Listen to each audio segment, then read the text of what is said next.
6 pasien COVID-19 sembuh diizinkan pulang. 2 warga Sidrap positif COVID sembuh.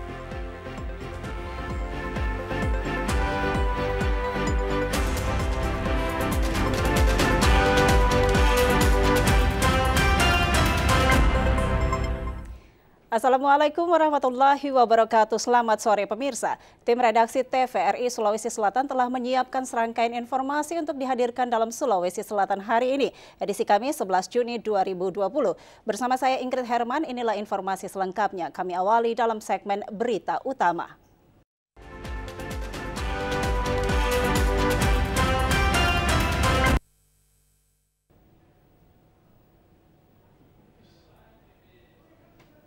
Berita utama kami diawali dengan informasi tentang 6 pasien yang dirawat di Rumah Sakit Dr. Sumantri Kota Parepare, seluruhnya dinyatakan sembuh dan diizinkan pulang.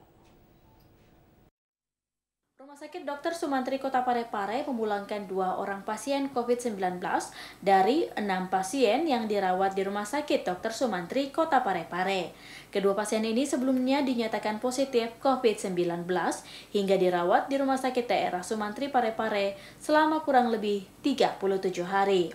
Proses pemulangan kedua pasien ini dilepas secara langsung Kepala Rumah Sakit Dr. Sumantri Parepare, Mayor CKM Dr. Gigi Hengki Yudana dan sejumlah perawat tim COVID-19 Sumantri Parepare.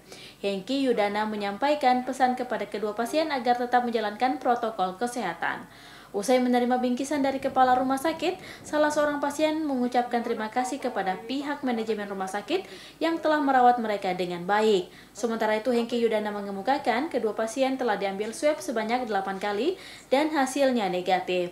Ia juga menambahkan selama dalam perawatan pasien diberikan gizi yang baik, mengikuti program senam sehat dan program lainnya untuk mempercepat penyembuhan.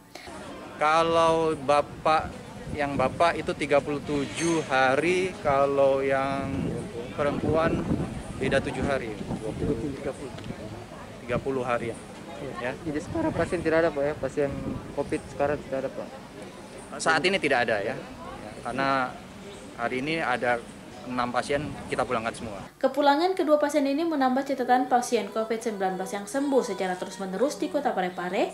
Hingga kini, Rumah Sakit Dr. Sumantri Kota Parepare sudah tidak ada lagi pasien COVID-19 yang dirawat. Sementara itu, 2 warga Kabupaten Sidrap yang positif COVID-19 dan dirawat di Rumah Sakit Sayang Rakyat dan RSUD Andi Makassau Kota Parepare juga dinyatakan sembuh. 2 warga Kabupaten Sidrap yang positif COVID-19 dirawat di Rumah Sakit Sayang Rakyat dan di Rumah Sakit Andi Makassau Parepare sudah dinyatakan sembuh. Keduanya warga Kecamatan Maritengai, Kabupaten Sidrap. Tim gugus tugas percepatan penanganan COVID-19 di Kabupaten Sidrap menyerahkan kedua pasien COVID kepada keluarga. Juru bicara gugus tugas percepatan penanganan COVID-19 Sidrap Ishak Khandre mengatakan pasien yang positif COVID-19 yang sembuh kembali bertambah 2 orang setelah keluarnya hasil swab negatif dari Balai Besar Laboratorium Kesehatan Makassar. Total pasien COVID-19 yang sembuh di Kabupaten Sidrap menjadi 24 orang dari 36 kasus positif COVID-19 di Sidrap. Diharapkan kepada warga yang berada di Kecamatan Maritengai di Kabupaten Sidrap untuk tidak panik pada kedua warga yang dinyatakan sembuh dari COVID-19 dan selalu menghindari kerumunan, selalu mencuci tangan dengan sabun sebelum dan sesudah aktivitas agar terlindungi dari virus COVID-19. Saat ini masih ada 10 warga Sidrap yang menjalani isolasi, baik di Rumah Sakit Umum Daerah Arifin Nukmang, Rumah Sakit Andi Makassau Kota Parepare, dan Rumah Sakit di Kota Makassar. Dari Sidrap, Asnadi Kala melaporkan.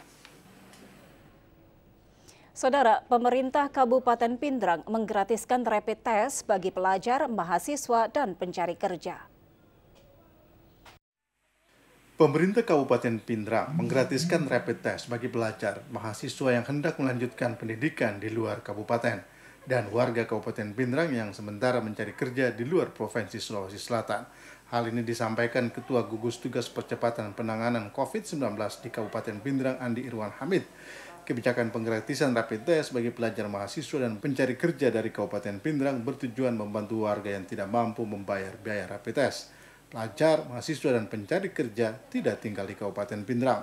Sementara bagi pengusaha tetap diminta untuk melakukan rapid test di sejumlah rumah sakit swasta dan rumah sakit pemerintah dengan membayar sebesar sekitar Rp300.000 hingga Rp400.000 yang berlaku selama 7 hari. Untuk mengurus keterangan rapid test, warga diminta langsung ke Rumah Sakit Umum Daerah Lasindrang, Kabupaten Pindrang dengan membawa surat pengantar dari pemerintah desa dan kelurahan, kartu tanda penduduk, dan kartu keluarga, surat keterangan rapid test yang berlaku selama 3 hari. Jadi saya sudah minta bedakan yang mana pencari kerja, yang mana pengusaha, yang mana anak sekolah. Anak sekolah dengan pencari kerja itu yang digratiskan pada saat meminta rapid test. Itu anak sekolah dengan pencari kerja. Tetapi sesuai dengan keterangan dari kelurahan atau desa setempat bahwa tujuannya kemana. Ketua Gugus Tugas COVID-19 Pindrang mengatakan untuk pengusaha tidak digratiskan dalam pengambilan surat keterangan rapid test karena pengusaha selalu melakukan perjalanan keluar dan masuk Kabupaten Pindrang. Dari Pindrang, Asnadi Kala melaporkan. Berbagai upaya dilakukan untuk memutus mata rantai pandemi COVID-19, termasuk melakukan tracking dan rapid test secara massal. Meski langkah ini cukup membantu, namun di beberapa titik di Kota Makassar terjadi penolakan oleh warga setempat dengan berbagai alasan. Dan berikut tanggapan atas penolakan dilakukannya rapid test.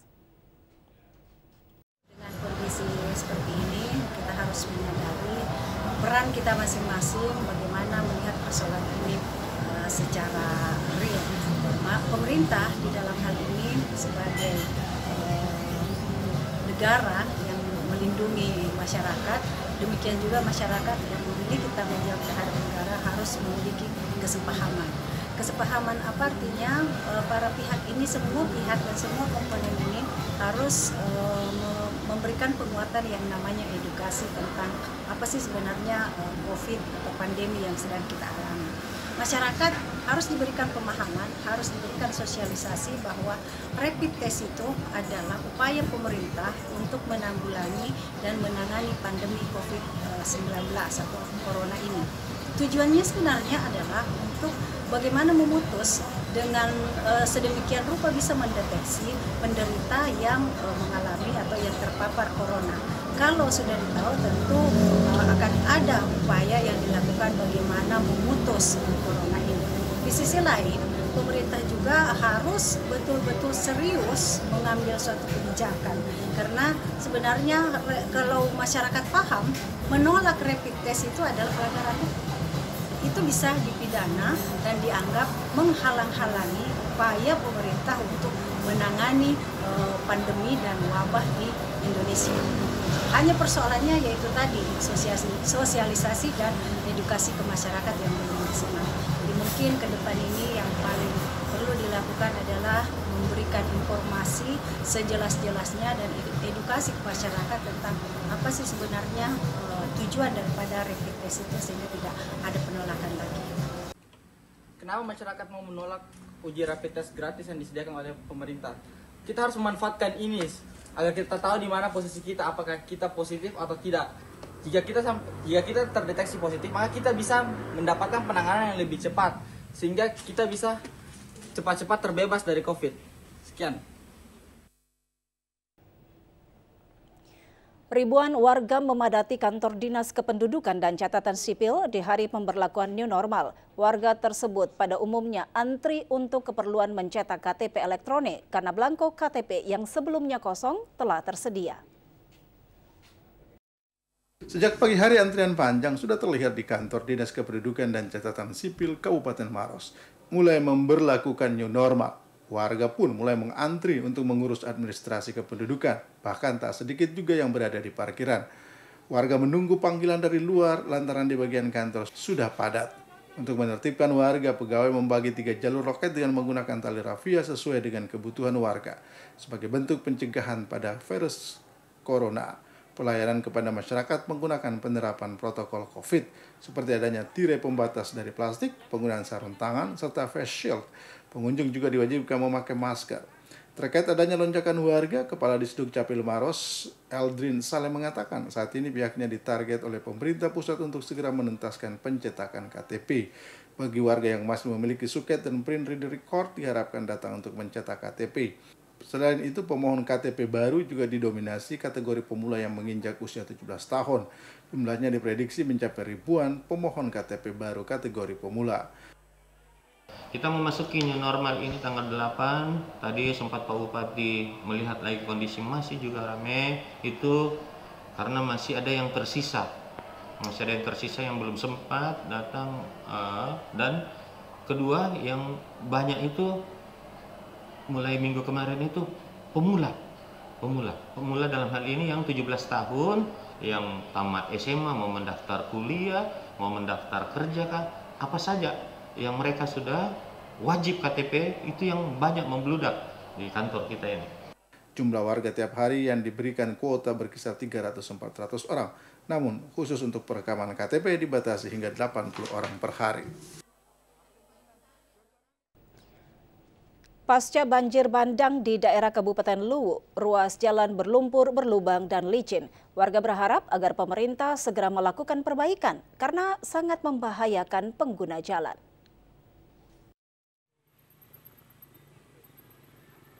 Sejumlah arus jalan penghubung antar kecamatan dan antar desa yang tersebar di 4 kecamatan di daerah Kabupaten Luwu pasca banjir bandang. Kondisinya sangat parah serta dikeluhkan warga. Jalan yang sulit dilalui oleh kendaraan sehingga kendaraan yang akan melintas harus ekstra hati-hati karena ruas jalan ini tertutup air dan lumpur sehingga licin dilalui oleh kendaraan. Kondisi jalan ini sangat memprihatinkan dan sudah berlangsung lama setiap terjadi hujan. Warga sekitar mengatakan bahwa jalan berlubang licin dan berlumpur sudah dilaporkan kepada pihak pemerintah kecamatan, namun belum adanya upaya perbaikan sehingga dikhawatirkan menelan korban jiwa. Muhammad Ilyas, TVRI Sulsel melaporkan. Sementara itu dari Kabupaten Bulukumba dilaporkan tanggul pemecah ombak di pesisir pantai Kelurahan Tanuntun, Kecamatan Herlang, Kabupaten Bulukumba ambruk akibat dihantam gelombang pasang yang masih terus menerjang sejak beberapa hari lalu.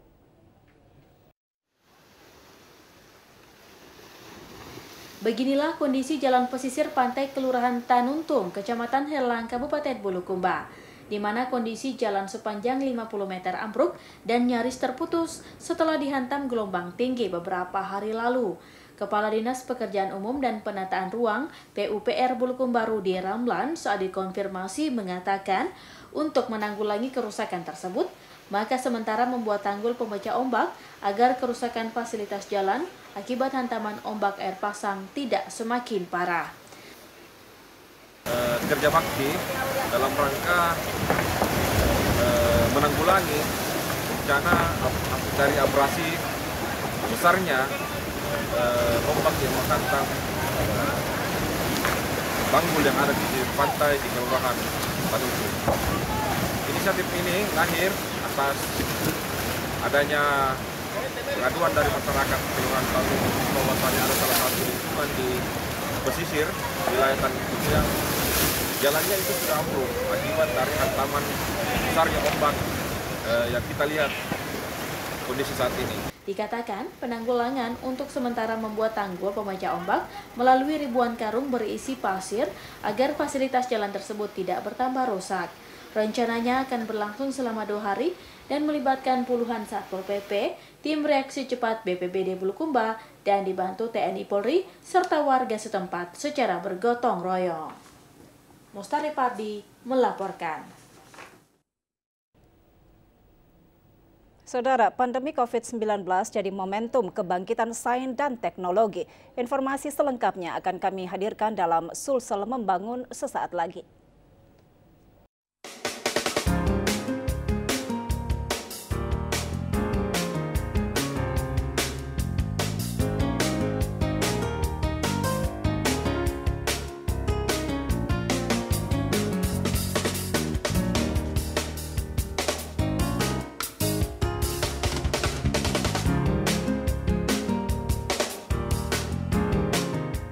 Dipersembahkan oleh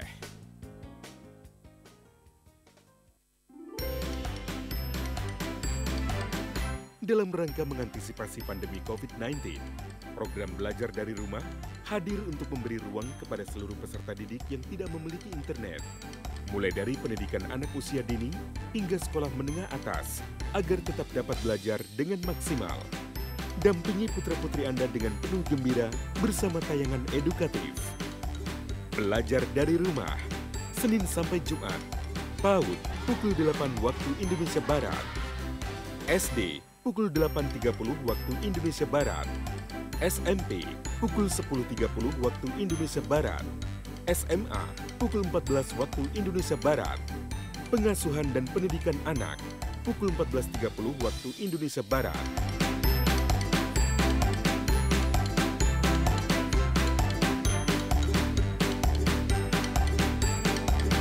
Dipersembahkan oleh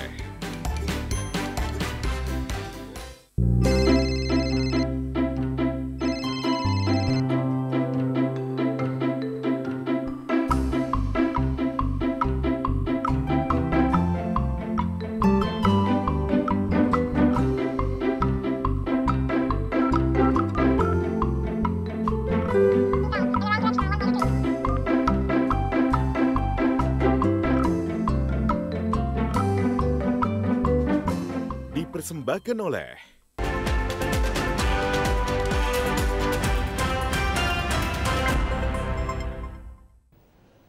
Saudara, terima kasih Anda masih bersama kami dalam Sulawesi Selatan hari ini. Sulsel Membangun diawali dengan informasi tentang pemerintah Kabupaten Wajo yang akan menggandeng TVRI sebagai TV publik yang akan membenahi dan membantu percepatan program daerah Kabupaten Luwu.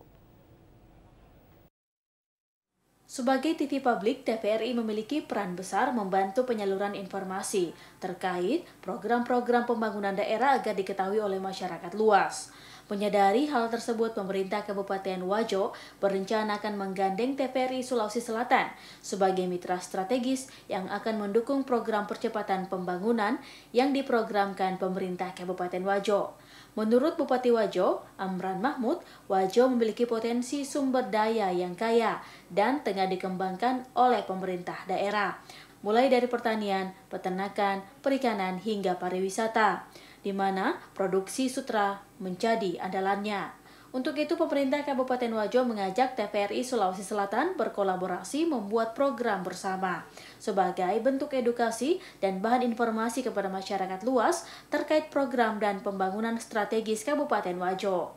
Mengedukasi dan memberikan informasi kepada masyarakat terkait dengan rencana-rencana pembangunan strategis atau program-program unggulan yang akan kita kembangkan di wilayah Kabupaten Wajo, di mana potensi pertanian, perikanan, ya kemudian persutraan, gas alam cukup memadai untuk kita kembangkan, sehingga ini butuh edukasi dan penyiaran, sosialisasi kepada seluruh pelosok masyarakat. Selain itu, Bupati Wajo Amran Mahmud mengapresiasi TVRI Sulawesi Selatan yang dinilai selalu mengedepankan kearifan lokal daerah di setiap tayangannya.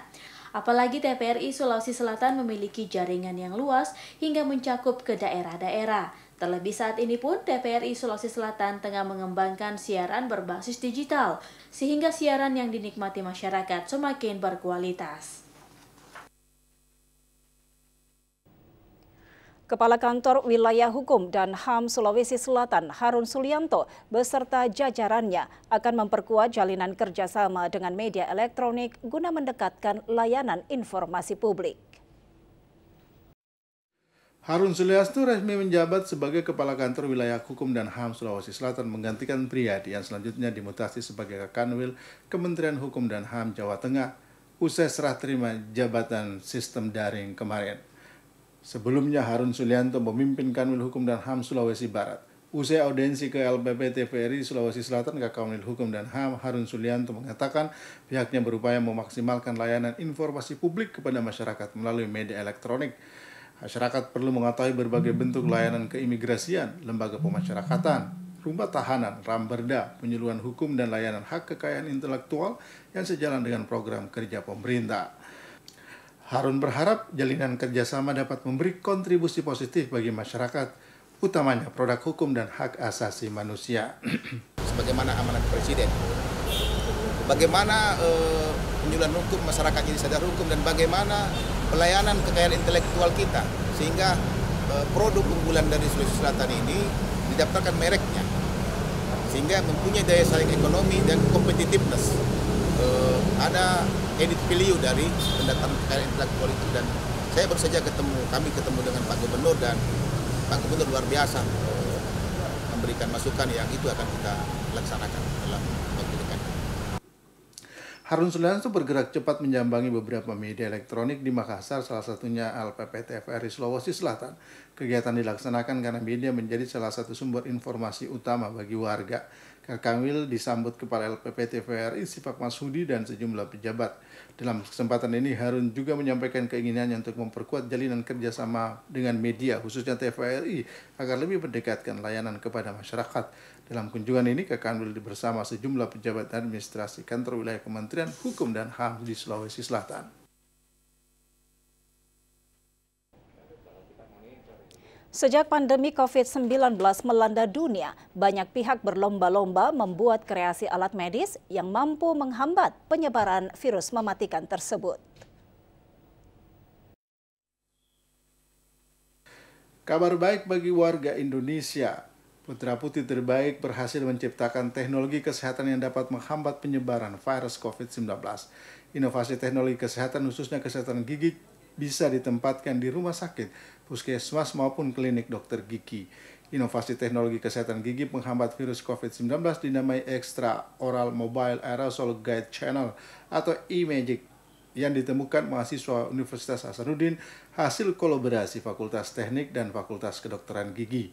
Dekan Fakultas Kedokteran Gigi Unhas, Dr. Gigi Muhammad Ruslin menjelaskan, alat kesehatan gigi ini bertujuan mengurangi dan mencegah penyebaran virus COVID-19 dengan mengurangi nosokomal di layanan tindakan dokter gigi. Menurut Ruslin, alat ini berfungsi menyerap buangan aerosol dan percikan saliva dan darah dalam lingkup kerja kedokteran gigi. Ruslin mengakui saat ini sudah ada alat sejenis di pasaran, namun alat tersebut masih didatangkan dari luar negeri yang harganya masih relatif mahal. Ini merupakan upaya peran bagaimana Unhas melakukan suatu inovasi dalam penanganan dan penyebaran dari COVID-19, model yang bisa dimanfaatkan nanti di Rumah Sakit Gigi dan Mulut Pendidikan Unhas dan beberapa klinik maupun private yang mungkin teman sejawat dokter gigi bisa manfaatkan, karena ini sangat menjadi solutif dalam penanganan pencegahan penyebaran infeksi nosokomial di rumah sakit maupun di klinik pribadi. Dekan Fakultas Kedokteran Gigi Unhas, Dr. Gigi Muhammad Ruslin mengatakan keunggulan dari prototipe ini dari segi filter masih lebih lengkap, memiliki saringan 4 lapis sehingga lebih efektif membunuh bakteri dan virus. Saat ini alat tersebut dalam proses pengurusan untuk dipatenkan dan akan dilengkapi dengan kelengkapan hasil uji klinis.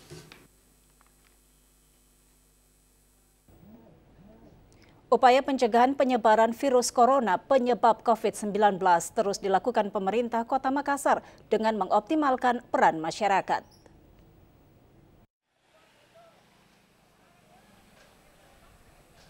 Pemerintah terus melakukan upaya pencegahan penyebaran virus COVID-19 di Kota Makassar dengan melakukan berbagai rangkaian rapid test kepada warga.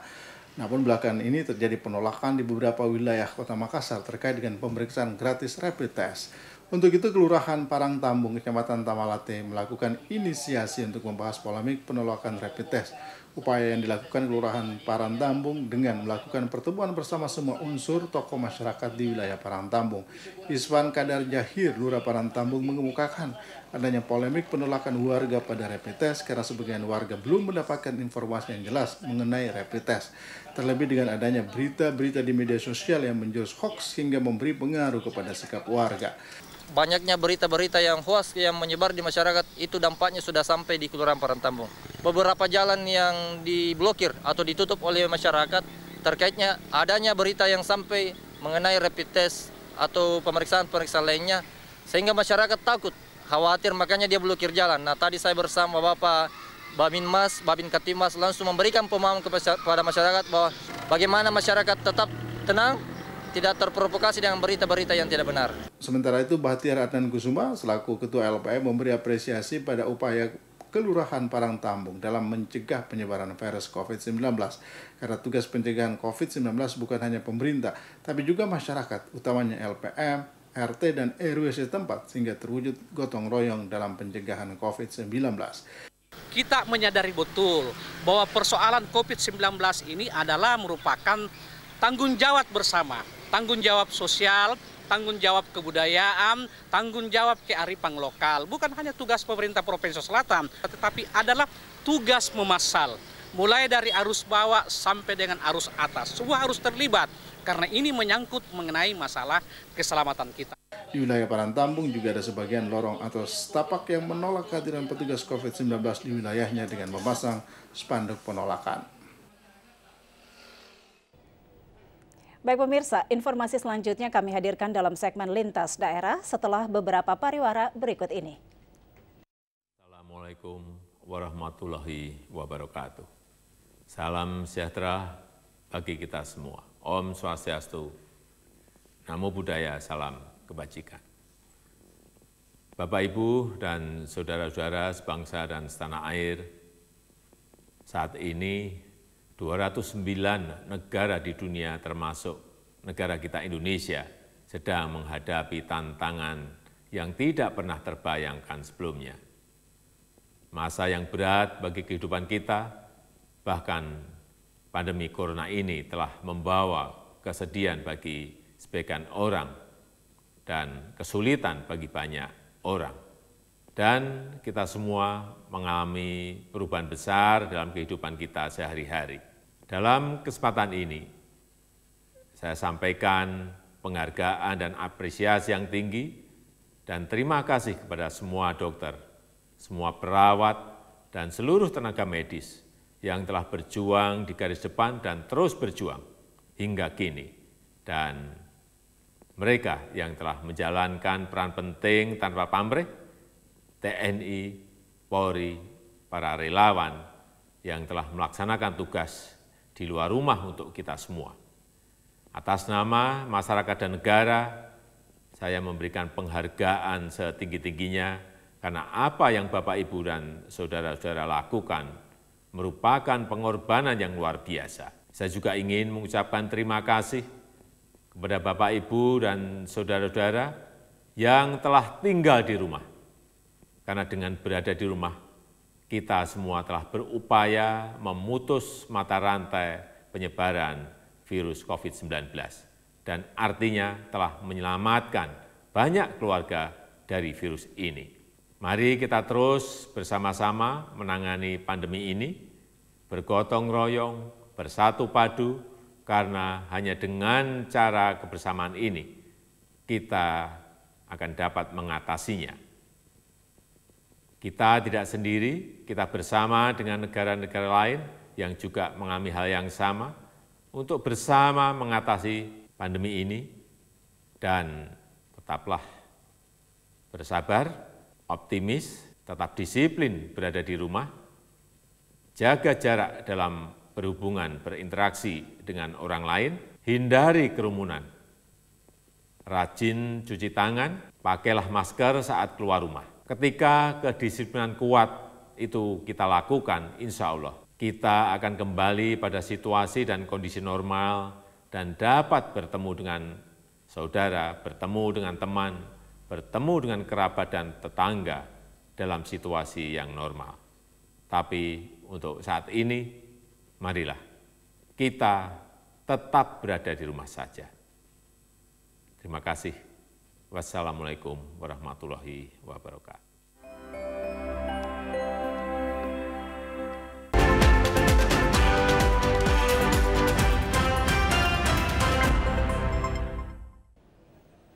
Puluhan warga Kelurahan Buakana, Kecamatan Rapocini, Makassar turun ke jalan melakukan protes karena belum mendapat bantuan sembako dari pemerintah setempat. Karena kecewa belum mendapatkan bantuan sembako, puluhan warga masyarakat melakukan aksi protes dengan turun ke jalan. Aksi yang didominasi ibu-ibu dilatar belakangi rasa kesal warga terhadap dinas sosial yang hingga saat ini belum juga merealisasikan bantuan dari dinas sosial. Dalam suasana pandemi COVID-19, bantuan sembako sangat diharapkan oleh warga yang terdampak di Kelurahan Buagana, Kecamatan Rapocini.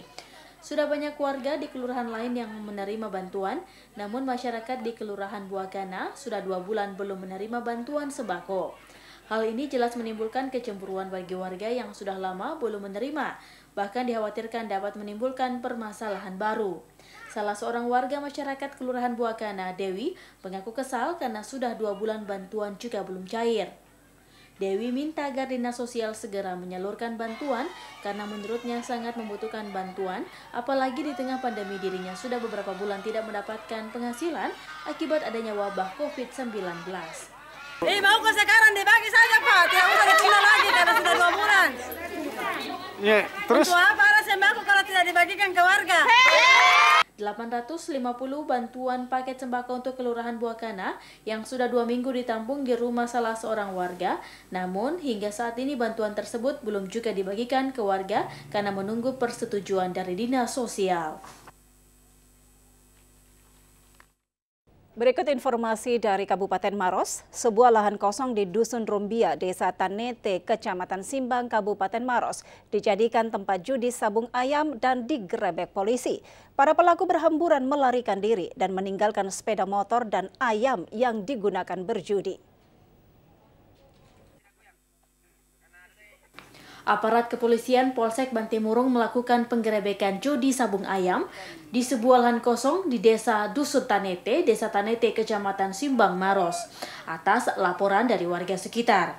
Kanit Lantas Polsek Bantimurung Ibda Syarif yang memimpin jalannya penggerebekan mencurigai adanya kebocoran informasi karena para pelaku kemudian kabur meninggalkan sepeda motor dan ayam yang digunakan berjudi sesaat sebelum petugas tiba di lokasi.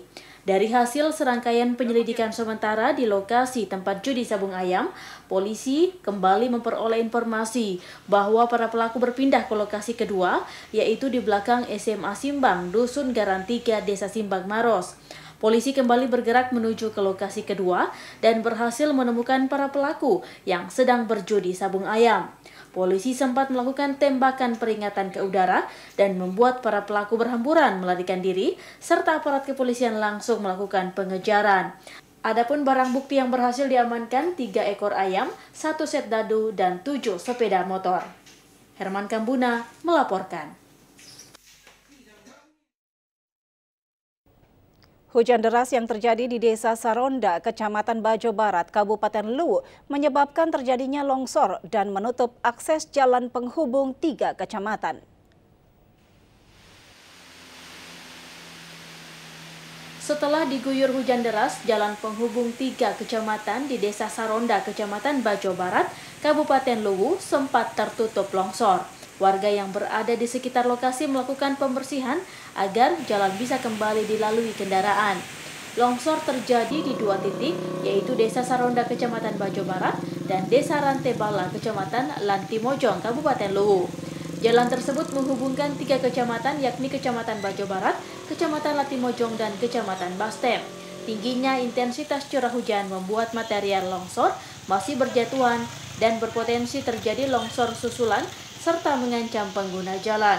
Sejumlah kendaraan terpaksa didorong karena jalan dipenuhi lumpur dan terjadi penyempitan jalan.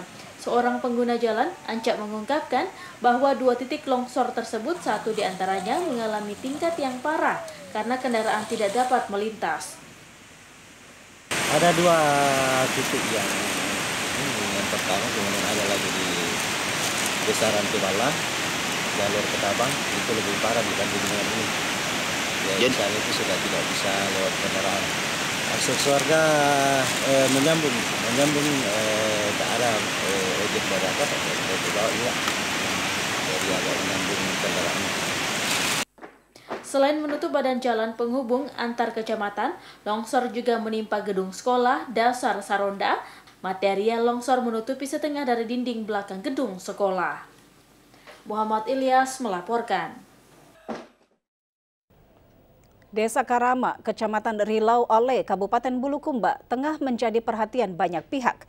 Warga Desa Karama melakukan inovasi di tengah pandemi COVID-19 dengan terobosan berupa pemasangan sarana cuci tangan lengkap hand sanitizer-nya di setiap depan rumah warganya.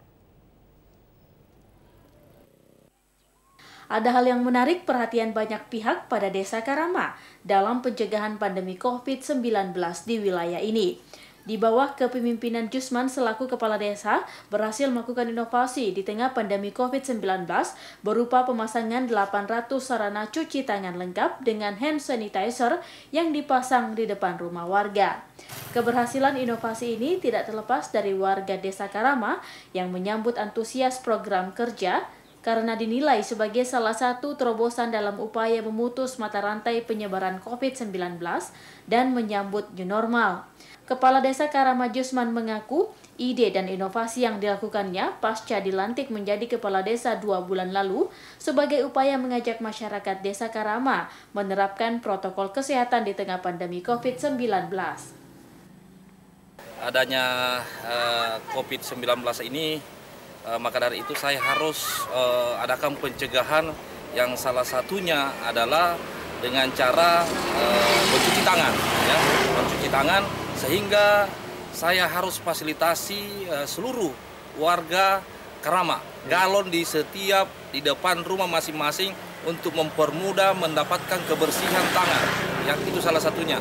Yang kedua, saya tetap tekankan bahwa harus pakai masker. Jadi keluar rumah ataupun dia dari luar itu harus pakai masker.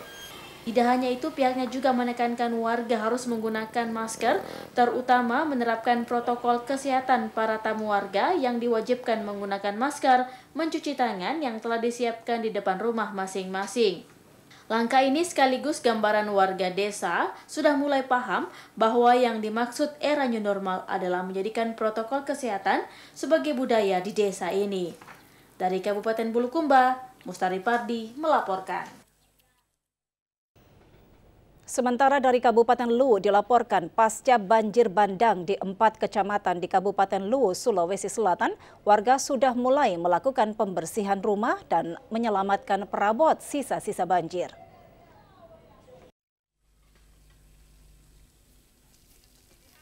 Pasca banjir bandang yang menerjang di 4 kecamatan di daerah di Kabupaten Luwu, kini warga mulai membersihkan rumah dari material lumpur yang terbawa ketika banjir. 4 kecamatan yang terendam banjir, masing-masing di Kecamatan Larompong Selatan, Kecamatan Larompong, Kecamatan Suli dan juga di Kecamatan Suli Barat, kondisi air sudah mulai normal kembali. Namun warga yang terkena banjir bandang harus memindahi perabot dari sisa-sisa banjir yang ada di dalam rumah. Selain itu, kondisi warga saat ini sudah mulai kekurangan bahan makanan dan air bersih, karena ketika banjir terjadi, bahan makanan habis terbawa banjir. Bahkan sumur milik warga juga kotor karena lumpur, sehingga sulit didapatkan air bersih untuk konsumsi. Bantuan air bersih dari pemerintah daerah mulai didistribusikan, namun sebagian besar warga tidak kebagian karena hanya 1 mobil tangki berisi 5.000 liter per hari. Warga berharap agar pemerintah kabupaten bisa mendistribusikan air bersih dan sembako kepada warga yang terdampak korban banjir. Muhammad Ilyas dari Luwu melaporkan. Longsor yang melanda warga Desa Ilan Batu Uru, Kecamatan Walendrang Barat, Kabupaten Luwu, membuat 4 unit rumah warga mengalami kerusakan. 2 diantaranya rusak parah. Longsor juga membuat jalur penghubung antar Kabupaten Luwu dan Toraja Utara terputus. Longsor terjadi di 2 titik berjarak 100 meter, menyebabkan 4 rumah warga rusak. 2 rumah diantaranya rusak parah, 1 warga mengalami luka parah. Longsor terjadi setelah hujan deras yang melanda Desa Ilan Batu Uru, Kecamatan Walendrang Barat, Kabupaten Luwu. Akibat tingginya intensitas curah hujan yang terjadi di daerah ini, warga yang berada di lokasi sebagian telah mengungsi ke rumah warga yang aman dari longsor. Berapa rumah yang kena di sini, Pak? 4 rumah. Ya. Berapa warga, Pak? Lebih 40, ada 42. 40. Jadi warga ini kemana sekarang, Pak? Wah, berhamburan. Pokoknya ikut keluarga yang agak-agak dekat. Ada yang ke Poraka, ada yang ke keluarga masing-masing ya? Ya, pokoknya ikut keluarga masing-masing di luar sana. Akibat longsor, akses jalan penghubung antar kabupaten dari Kecamatan Walendrang Barat Kabupaten Luwu menuju Kabupaten Toraja Utara tertutup. Sebanyak 8 dusun di Desa Ilan Batu Uru terisolasi. Warga tidak dapat melintas dan terpaksa harus mencari jalan lain, yakni dengan memutar arah menuju Kabupaten Toraja Utara. Muhammad Ilyas melaporkan. Saudara, berikut kami hadirkan informasi dalam Info Publik.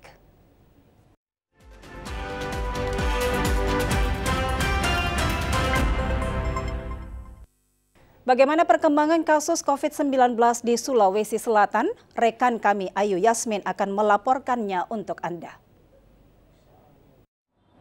Baik, terima kasih. Pemirsa, saatnya kami mengantarkan untuk Anda terkait perkembangan kasus COVID-19 yang ada di Sulawesi Selatan juga di Kota Makassar. Data ini kami himpun dari situs resmi info-covid19.makassar.go.id yang juga dapat Anda akses di rumah melalui perangkat lunak ataupun smartphone Anda. Langsung saja kita melihat seperti apa data yang ada di situs ini.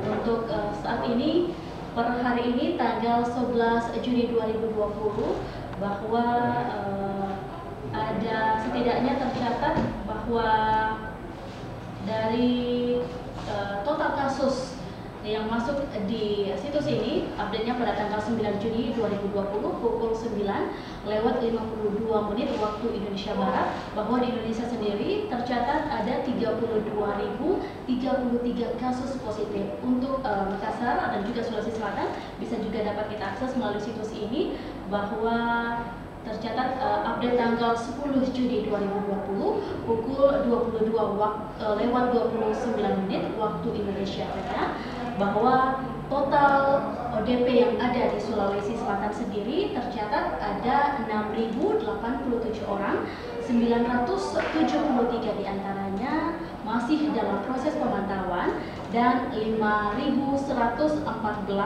telah selesai dalam proses pemantauan. Kita ke total PDP sendiri, saudara, totalnya hingga hari ini tercatat bahwa telah ada 1.972 total PDP yang ada di Sulawesi Selatan.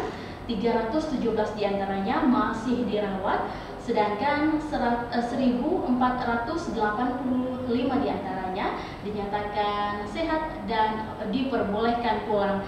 Dan untuk total meninggal dunia bagi kasus PDP sendiri tercatat ada 170 orang.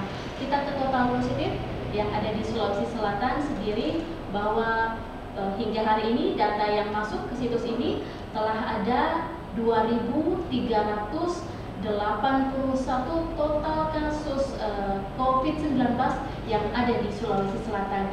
1.515 hingga hari ini masih dirawat dan 758 diantaranya dinyatakan sembuh, sehingga dan total meninggal dunia sebanyak 118 orang.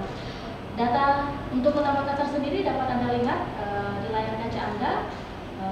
Dapat Anda lihat di situs ini update pada tanggal 10 Juni 2020 pukul 11 waktu Indonesia Tengah, bahwa total di Kota Makassar sendiri tercatat ada 1.639 total ODP dan masih dalam pemantauan sebanyak 141 orang dan selesai pemantauan sebanyak 1.498 orang.